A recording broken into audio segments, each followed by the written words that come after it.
Well, today is the day we get this thing DEQ'd.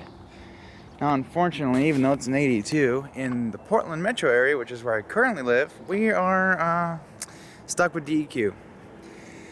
Which, when I move out, I'm moving out to north of here, which is what I'm hoping for, and it'll be way out of DEQ boundaries. So, okay. Anyways, the last thing this thing was DEQ'd was when I had the 351, and it passed barely, with no cats, or gutted cats. I had cats, but they were gutted. And it passed. I'll show you the results of that, and then if this thing passes, I'll show you the results of that. This thing should pass. It doesn't smoke. You know, and she's fully warmed up, and it's a perfectly healthy Cummins 4BT. So I think. No. So anyways, we're gonna get this thing warmed up here in a little bit. Get her up to operating temp. I'm probably gonna drive around for a little bit until it's temp gauge is at its normal range, and then I'm sure there's gonna be a line at DEQ. Yeah. Let's get this thing fired up, shall we?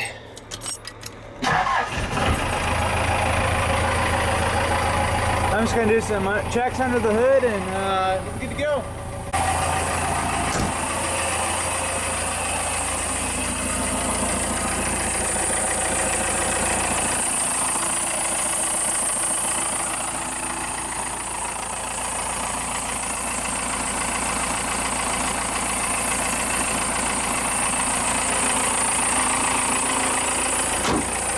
I gotta get a new tensioner.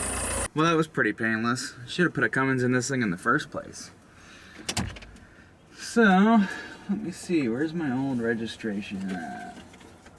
I think it's right here. Okay, so from 2013. No, when did I DEQ this thing?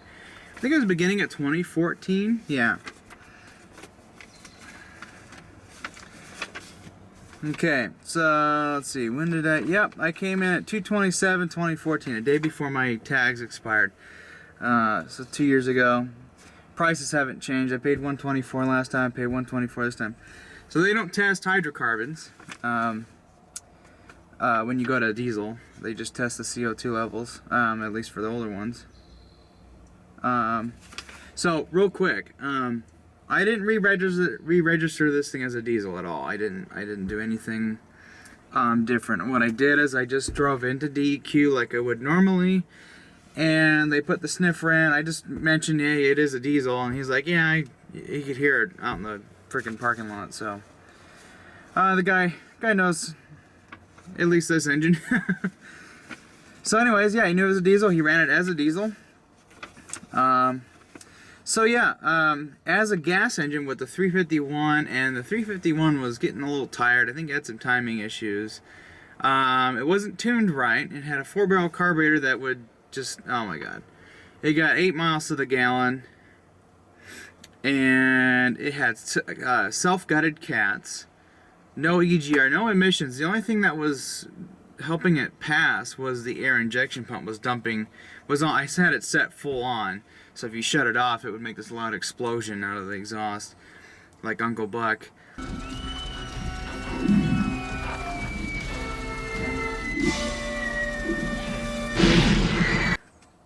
So anyways, I just had that pump. It was just dumping air into the cats, or into the exhaust, and it would dilute it, and it barely passed.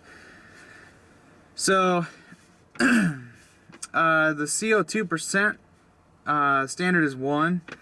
The gas engine got 0.8876.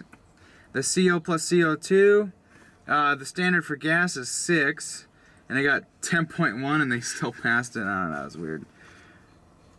Nah. So that's that. So here's the diesel. The standard for diesel, and again, they're not testing hydrocarbons, so we're just going to go to CO2 percent. Standard's 1.5 is the limit, and this engine's at 0.01. The CO2 standard's 1, and this one was at 1.6. And if I remember correctly, it was lower on Adam's 4BT, but it's really not that bad. I think it was like a 0.8, but again, I got a full exhaust and a muffler and whatnot, so that's gonna affect it, I think. But yeah, I passed the smoke and visual, and I've got I got new tags. Oh, by the way, I'm also running number 2 diesel. Adam was running he was running biodiesel, B20. So I was gonna burn a little bit cleaner. So that could be, it's kind of hard to test those two and figure out if the fuel is actually cleaner, but I think before doing DEQ testing, maybe run B20, but nah, it didn't matter, it passed.